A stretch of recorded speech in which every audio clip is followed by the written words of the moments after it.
ஓம் நம சிவாய. குருவாழ்க குருவே துணை. ஆன்மீக அன்பர்களுக்கு வணக்கம். இன்னைக்கு நாம் இந்த வீடியோ பதிவில் பார்க்க போகிற தகவல் என்னென்னு கேட்டிங்கன்னா, அருள்வாக்கு குறி சொல்கிறவங்களுக்கு வாக்கு பலிதத்தை ஏற்படுத்தி தரக்கூடிய ஒரு சக்தி வாய்ந்த வசியமை, அதாவது வாக்கு பலித வசியமை. இது எப்படி செய்கிறது, இது என்ன மாதிரியான விஷயங்களுக்கெல்லாம் நீங்கள் எப்படி பிரயோகப்படுத்தலாம் அப்படிங்கிறத பற்றி தான் முழு விளக்கத்தோடு நான் இந்த வீடியோ பதிவில் சொல்ல போகிறேன்.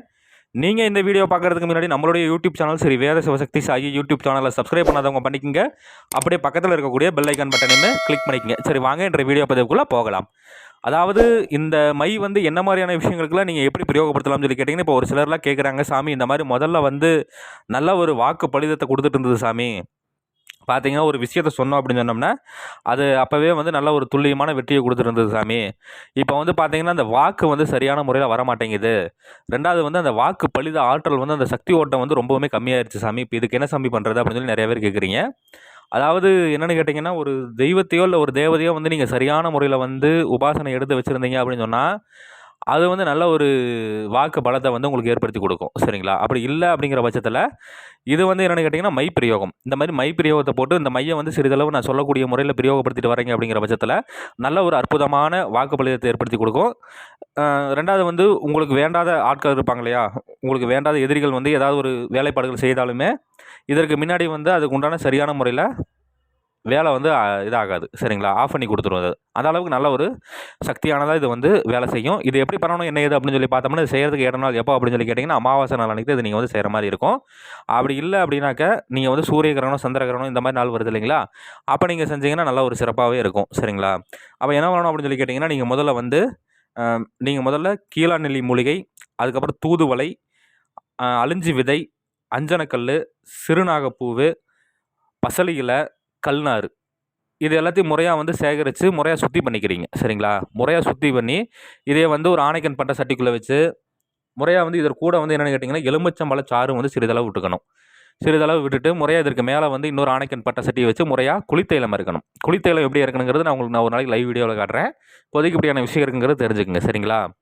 குளித்தைலம் முறையாக இறக்கி இது நல்லா ஆறுனதுக்கப்புறம் உள்ளே இருக்கக்கூடிய இந்த இதெல்லாம் எடுத்து அதை முறையாக வடிகட்டி அந்த தைலத்தை எடுத்து பத்திரமா வச்சுக்கிட்டு, அது கூடயே கோஷ்டம், புனுகு, கோரோஜனை, அதுக்கப்புறம் பச்சை கற்பூரம், அதுக்கப்புறம் சந்தனம் கடையில் விற்பாங்க இல்லையா, அந்த சந்தனம், அதற்கப்புறம் மஞ்சள், அதாவது இந்த குண்டு மஞ்சள் இருக்கு இல்லைங்களா, அதை வாங்கி நல்லா இடித்து பவுட்ரு மாதிரி பண்ணிக்கணும்.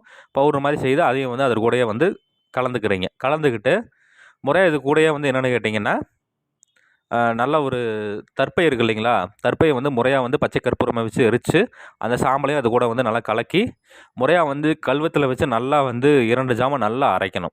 2 ஜாமம் அரைச்சி அரைக்கிறப்ப என்ன பண்ணணும்னு கேட்டிங்கன்னா, வாசனை திரவியங்கள் 5 விதமான வாசனை திரவியங்கள் நீங்கள் சிறிதளவு மட்டும் சேர்த்துக்கிட்டா போதும். சரிங்களா? நல்லா மெழுகு பதம் வர அளவுக்கு நல்லா அரைச்சி முறையாக இதை ஒரு செம்பு சிம்மில் எடுத்து பதனம் பண்ணி வச்சுக்கிட்டு ஒரு சுத்தமான இடத்துல பீடம் அமைக்கிறீங்க. நீங்கள் முதல்ல என்ன ஒன்று கேட்டிங்கன்னா, தலவாழை இலை விரித்து முறையாக அதற்கு மேலே நான் இந்த வீடியோவில் ஒரு எந்திரம் ஒன்று கொடுத்துருக்குறேன். அந்த எந்திரத்தை முறையாக பச்சரிசி மாவுனால் வரைஞ்சி அந்த எந்திரத்தினுடைய மையப்பகுதியில் இந்த மையை வச்சுக்கிட்டு இழுப்பெண்ணெய் தீபம் ஏற்றிக்கிறீங்க. இழுப்பெண்ணெய் தீபம் ஏற்றி முறையாக அதற்கு உண்டான படையிலெல்லாம் போட்டுறணும். படையிலெல்லாம் போட்டுட்டு இதுக்கு உண்டான மந்திரமும் நான் இந்த வீடியோவில் கொடுத்துருக்குறேன். இந்த மந்திரத்தை ஒரு 1008 உருவ சடனை கொடுக்குறீங்க. இந்த மாதிரி காலை மாலைன்னு சொல்லி 2 நேரம். எப்போ வரைக்கும் கேட்டிங்கன்னா, பௌர்ணமி வரைக்கும் நீங்கள் இந்த பூஜை செய்கிற மாதிரி இருக்கும். பௌர்ணமி அன்றைக்கி ஒரு வெண் பூசணிக்காய் ஒன்று பழி கொடுத்துட்டு முறையாக வெண் பூசணிக்காய் சாதாரணமாக கடையிலே விற்பாங்க.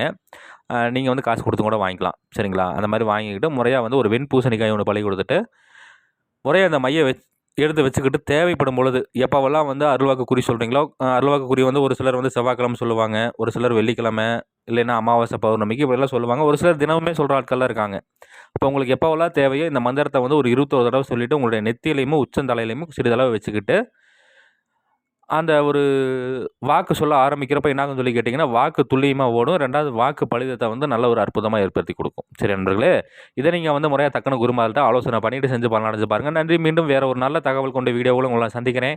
அதுக்கு முன்னாடி நம்மளோட யூடியூப் சேனல் ஸ்ரீ வேத சிவசக்தி சாயி யூடியூப் சேனலை சப்ஸ்கிரைப் பண்ணாதவங்க பண்ணிக்கங்க. அப்படியே பக்கத்தில் இருக்கக்கூடிய பெல் ஐக்கான் பட்டனையுமே கிளிக் பண்ணிக்கங்க. சரி, நன்றி, வணக்கம், வாழ்க வளமுடன். ஓம் நம சிவாய. குருவாழ்க குருவே துணை.